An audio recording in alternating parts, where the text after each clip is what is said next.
বাঞ্ছারামপুর ফেরিঘাটে বিএনপির জনসমাবেশ। VP AKM মুছাকে স্বাগত জানাতে নেতাকর্মীদের ঢল।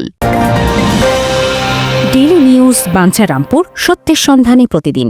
দীর্ঘ ৩ মাস যুক্তরাষ্ট্রে অবস্থান শেষে বাঞ্ছারামপুর উপজেলা বিএনপির সাধারণ সম্পাদক ভিপি একেএম মুছা নিজ এলাকায় ফিরলে তাকে স্বাগত জানাতে শনিবার ২৫ জুলাই ২০২৬ বাঞ্ছারামপুর ফেরিঘাটে নেতাকর্মীদের স্বতঃস্ফূর্ত উপস্থিতিতে এক জনসমাবেশ অনুষ্ঠিত হয়। বিকেলে ফেরিঘাট এলাকায় উপজেলা, পৌর ও বিভিন্ন ইউনিয়ন থেকে বিএনপি এবং এর অঙ্গ ও সহযোগী সংগঠনের শত শত নেতাকর্মী জড়ো হন। এ সময় পুরো ফেরিঘাট এলাকা দলীয় নেতাকর্মীদের উপস্থিতিতে মুখরিত হয়ে ওঠে।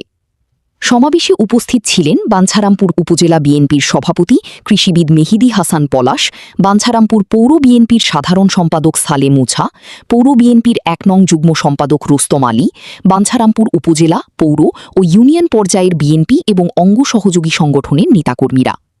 ভিপি একেএম মুছা বাঞ্ছারামপুরে পৌঁছালে নেতাকর্মীরা ফুলেল শুভেচ্ছা জানিয়ে তাকে বরণ করে নেন। এ সময় স্লোগান, করতালি ও উচ্ছ্বাসের মধ্য দিয়ে তাকে অভিনন্দন জানানো হয়। দীর্ঘদিন পর প্রিয় নেতাকে কাছে পেয়ে নেতাকর্মীদের মধ্যে আনন্দ উচ্ছ্বাস লক্ষ্য করা যায়।